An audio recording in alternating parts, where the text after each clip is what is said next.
What is up, everybody? RandomRandomMan here, in voice only, at least for this video, which is kinda a throwback to what I have done earlier in my time reviewing movies on YouTube. If you've been a longtime viewer of mine, and I mean longtime viewer of mine, you would know that I initially did movie reviews in audio-only formatting in the earlier part of the last decade, and I transitioned over into on-camera reviews in 2014. You would also have noticed, if you've been a recent viewer of mine, that I have been experimenting a bit with the style of reviewing, with the last video I did being an on-camera one take, and the two before that being shorter reviews that I have dubbed RMRs, or Rapid Movie Reviews. So I thought, why not keep up with the experimentation with doing an audio-only review or reviews for these two films that I'm about to talk about. Also, this past week I had been feeling a little bit under the weather, and though I have been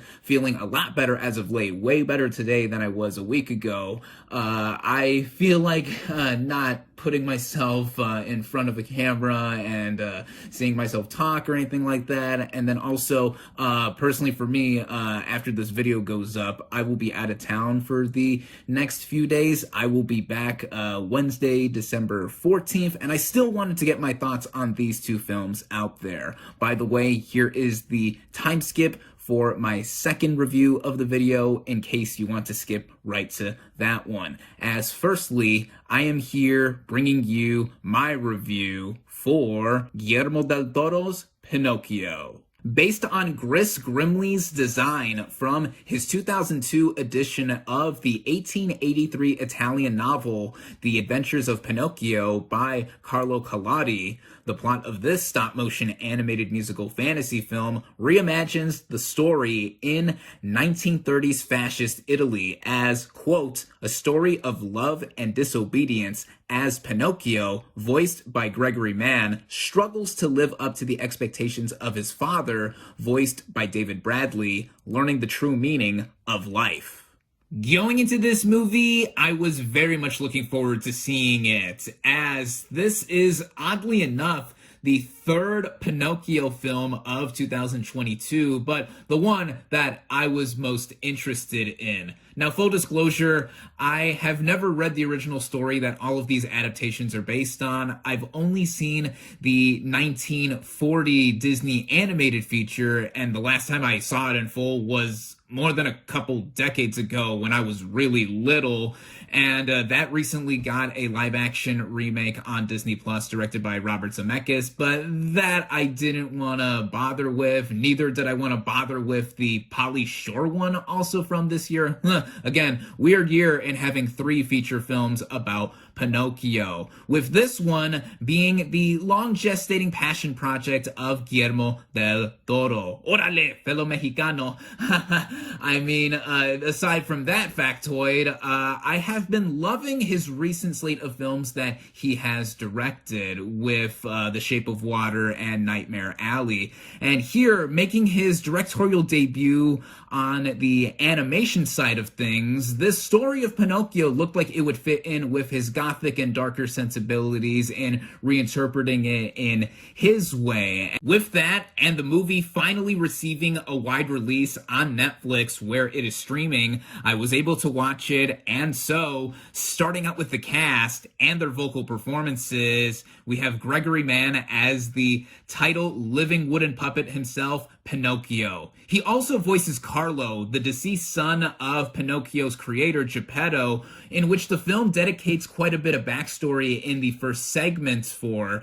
And I think that with both of these performances, mainly Pinocchio, Mann expresses a lot of the whimsical innocence that is associated with the character. He doesn't entirely get the concept of living and just interacting with humans, also morality, but that has always been the case with this character. character, and just with how the inflections in his voice and also his singing voice are expressed by man, I cannot help but just be won over by this vocal performance here. Also, the way he bounces off the rest of the vocal cast here, like Ewan McGregor as the talking traveling cricket, Sebastian J. Cricket, who also narrates the story. He sounds more and more like an old man, not just because he is naturally getting older like all of us here, but trying to get Pinocchio to do the right thing, representing his guide and conscience, of course, also his heart. And yeah, McGregor, it's always great to hear or see him in projects like this, as unique as a project like this, I should add too. There's also David Bradley as Master Geppetto, Pinocchio's father, who created Pinocchio, of course, in his everlong grieving for his deceased son Carlo. And I think that Bradley's vocal performance really does speak wonders and layers with how he is as a character. Yes, on the one hand, he is grieving his lost son, but also trying to navigate his own purpose, even with having just created this living miracle with a wooden puppet walking and talking around. And Bradley, just wow, what a brilliant performer he is here. The rest of the vocal ensemble include some notable names like Ron Perlman, who is the fascist government official in charge of Pinocchio's town, trying to turn him and the rest of the kids into good soldiers. John Turturro as a doctor. Finn Wolfhard as the son of Perlman's character. Cate Blanchett, who voices a monkey assistant to Volpe, voiced by Christoph Waltz, and you hear her actual voice in this too when the monkey is puppeteering some marionettes. But wow, all those noises really came from Cate Blanchett. Whew. Between this and the buzz that she is getting for her lead turn in Tar, wow, what a year she is having. Again, Volpe is voiced by Christoph Waltz. He is the antagonistic puppet master and ringmaster who tries to ring in Pinocchio to his schemes. As far as I know, he is a hybrid character of two other ones from the original Pinocchio story. There's also Tim Blake Nelson as some Black Rabbits, and Tilda Swinton voices both the wise fairy who brought Pinocchio to life and her sister Death. Basically, anyone and everyone in this film add a sense of personality vocally, and this goes into how the film is animated as well, as it is astonishingly done all around. Again, this is the first time that Guillermo del Toro has directed an animated feature, and he did so with co-director Mark Gustafsson, who makes his feature directorial debut here. And all of the stop motion animation, the uniqueness with the production design / art direction really make this a standout within the medium of animation in 2022. The animation is just so fluid that it actually looks like super stylized CG animation, which is the biggest compliment I could give this movie. I mean, on a technical front, this movie is second to none, from the design of Pinocchio himself, giving off both creepy and cute vibes, to just how the visual effects are mixed in all around, which there were quite a few of, but they were all seamlessly integrated together to, again, make for the fluidity of the animation, looking like it is just playing out to where it was entirely done in a computer, which it was not. There's a tactility and all-around feel to this film that really does more than just back up how it was done with stop-motion animation. The same goes with how the narrative is integrated into all this, with Guillermo del Toro co-writing the film with Patrick McHale from a story by him and Matthew Robbins. And again, in this being an adaptation of Pinocchio, the basic story a lot of us know about him coming to life and coming to learn about life itself and just interacting with other humans. There's some mixes of other stories here that I thought fit with how it all played out, and being not just something that is retold over and over with the amount of Pinocchio film adaptations that we have gotten lately. On the one hand, it did remind me of of Mary Shelley's Frankenstein, where at first, the town that Pinocchio lives in are terrified of him, but then there's also a sense of fascination as to what he is or who he is. And then also there's Guillermo del Toro's own filmography, with me feeling a lot of reminiscence towards his 2006 film El Laberinto del Fauno / Pan's Labyrinth. In me mentioning that too, really, if I had to knock the movie for anything major, it would be that it does feel derivative to what Del Toro did with that aforementioned 2006 film, which I do love, but I feel that it is more so to try and tame it down to be a more kid-friendly version of Pan's Labyrinth, or even a more mature or darker take on Pinocchio itself. But in the way it is all mixed together, I do think that in one way, this would be a nice entry point for a younger viewer to get into the filmography of Guillermo del Toro, as he does get pretty twisted and gettably grim with his other films, which Pinocchio itself is fitting towards that attribute. It is gettably grim with how this is on the darker end of telling the story of Pinocchio, but there are moments here that feel like they have levity thrown in, despite it being a sad story. I mean, it is about grief, as Geppetto is dealing with across the narrative, and then just the idea of life and death itself is tackled so much here that some could say it would be too much for a younger viewer. But I think that this film is remarkably reaffirming as a reimagining of Pinocchio and as a film itself for anyone to enjoy,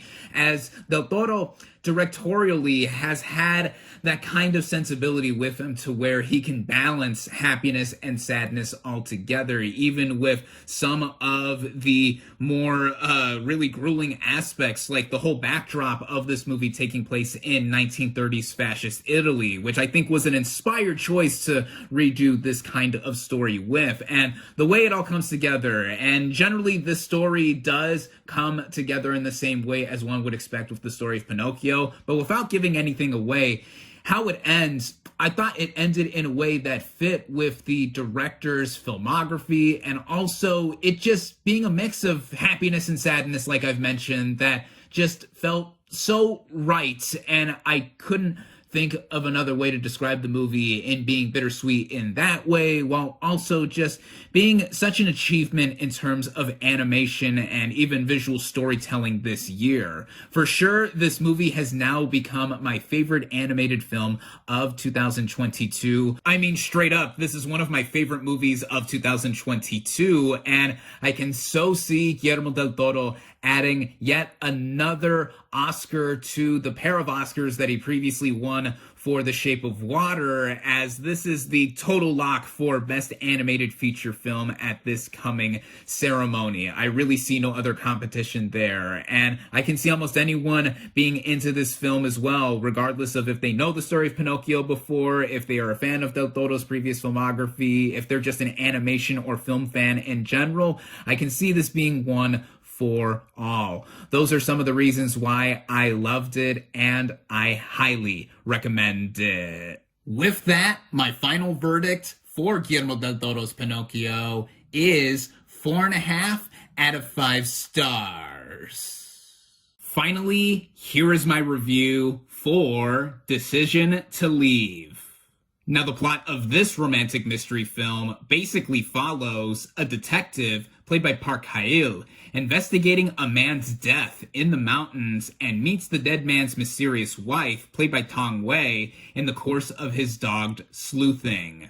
Going into this movie, I was highly anticipating it. This is the latest feature film directed by Park Chan-wook, and of the 6 movies that I've previously seen of his filmography, I have mostly enjoyed them, namely Old Boy and The Handmaiden especially. This film premiered back at the Cannes Film Festival earlier this year, and it competed for the Palme d'Or and even won Best Director for Park Chan-wook, and I was excited to see this because it looked like it was something so different from what he had previously done and what I've seen of his film work, and the two main actors had me totally on board as well. With this film being the official submission from South Korea for the Best International Feature Film Oscar, and it finally receiving a wide release on Mubi where it is streaming, I was able to watch it, and starting out with the cast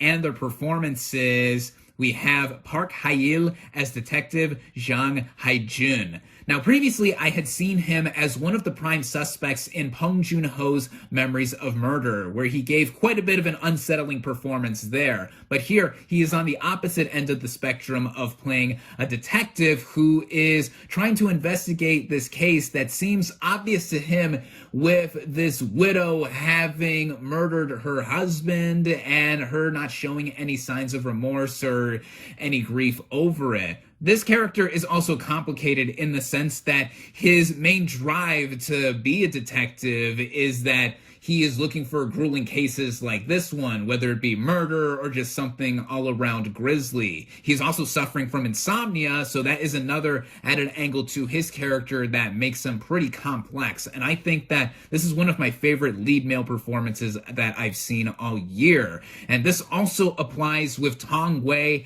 as Song Xiu-rui, who previously I had seen in Ang Lee's Lust Caution, where she gave a magnetic performance there. Here, similar attributes apply, and even more, with this being a character that is reminiscent of classic femme fatales, with these characters getting a closer and closer bond as the film progresses, even with the uncertainty as to whether or not she did kill her much older husband. And with Wei, there is something about her, just the all-around screen presence that she has really just made me so gravitated towards it, where I couldn't keep my eyes off of the screen, and watching as she had tinges and hinges of inflections towards her that also made her, in turn, get some of the attraction of the detective who is after her. Both of them have some of the most impeccable chemistry that I have seen in any movie all year. This also goes in the way the movie flows, as getting into the writing, which was done by both Park Chan-wook and Jung Seo-kyung. The way this movie is, it basically starts out like a Hitchcockian thriller that is so reminiscent of that director's work as well, but with the flair and spin that Park Chan-wook directorially, in terms of being behind the camera, adds, that I feel is so assured and so focused with what he is doing. I would debatably say that this is probably the best directed movie I have seen all year. The movie gradually becomes more romantic as it progresses, while still being a mystery case all around, and this is something that Park Chan-wook is no stranger to in terms of doing other films. He has done quite a few romances in his filmography, actually, whether it would be I'm a Cyborg But That's Okay, taking place in a mental institution, Thirst, involving one half of the couple accidentally becoming a vampire, The Handmaiden being a period lesbian drama during the Japanese occupation of Korea, and now this, we have, I think, his most subtly romantic and most believable romance that I have seen from the director thus far. With The Handmaiden, I totally bought that as well, and like I've mentioned before, I love that movie. But with this, and what he does in veering back and forth with the twisty nature that he has created narratively, it makes for something that is very alluring all around. This is an alluring experience if I had to sum it up with one descriptive adjective. And on a technical front, that is something that this movie leaps and bounds exceeds with. As the look of this movie, there's bursts and spots of colors with both the opening title card that we see transition to the case that the detective is working on, and even the way the camera moves and how crisply this thing is shot. The way it is edited and strung together, paced out, and it clocking in at just about 2 hours, 15 minutes. This film really just goes like clockwork in the most efficient way, to where we see both the mystery and the romance play out, and the movie does change quite a bit in terms of how it goes in setting just after the second half begins. And without giving anything away, it still keeps up the same feel that the movie initially introduced with the narrative at hand. But the film nonetheless still keeps up the twists and turns that it goes all around with being a mystery thriller like this one. And I just was so captivated with what I was seeing. By the time this film does reach its conclusion, it ultimately ends up being both romantic and tragic at the same time. And it ends on a motif that, with the movie visually, with all the themes and metaphors that are going on, like alluding to mountains and the sea/water, it really all just comes together and just left me floored with what I was witnessing. And I think that with how Park and company really weaved it all together, it just made this feel like something that is not just on top of the game of the filmmaker compared to what he's done before, but in general with what I have seen this year. In the end, this movie left me breathless, to say the least. This had me feel a similar kind of sense of watching Parasite for the first time in theaters 3 years ago from another master of South Korean cinema, Bong Joon-ho, and just me seeing it all play out with a genre that I was already so into. I love me a good murder mystery, and then it weaving romance, drama, comedy as well. That's what I forgot to mention too. This movie is not above being funny, especially in the first half. What with the bumbling sidekick to the detective, and also some moments of levity in between. Despite how serious this movie is, the balancing of tones altogether just was purely pitch perfect, I thought. And just all around, I think this movie is that as well. Pitch perfect in what it does. I think it is a mystery masterpiece. As you can probably tell, I adored Decision to Leave. If it weren't for the movie that has Tom Cruise flying his own planes like I saw in IMAX back in May, this would be my favorite film of 2022. By the way, the image that I flashed up at the beginning of this video is a selfie of me seeing Top Gun Maverick for the third time in theaters. That is still my favorite movie of 2022, but really, Decision to Leave is right there up with Top Gun Maverick, just right there, right behind it. And it doesn't diminish or just devalue the fact that I personally think this is one of the absolute best movies I have seen. With 2022 coming to a close, I have been seeing quite a few films that have now made it to my favorites of the year list, and the year is still not over. I plan to see quite a few more films before I even try to compile my top 10 favorites of 2022, but nonetheless, with Decision to Leave, this is so a huge player for the Best International Feature Film Oscar. I do think it's going to get into one of those 5 slots. Will it win? Maybe. We'll have to see how the competition is once more award season nominations roll around. Tomorrow, actually, as I'm filming or recording this review, the Golden Globe nominations are out. But yeah, anyway, Decision to Leave, I adored. Once again, this is one of my favorite films of 2022. I cannot recommend it more highly enough. With that, my final verdict for Decision to Leave is 5 out of 5 stars.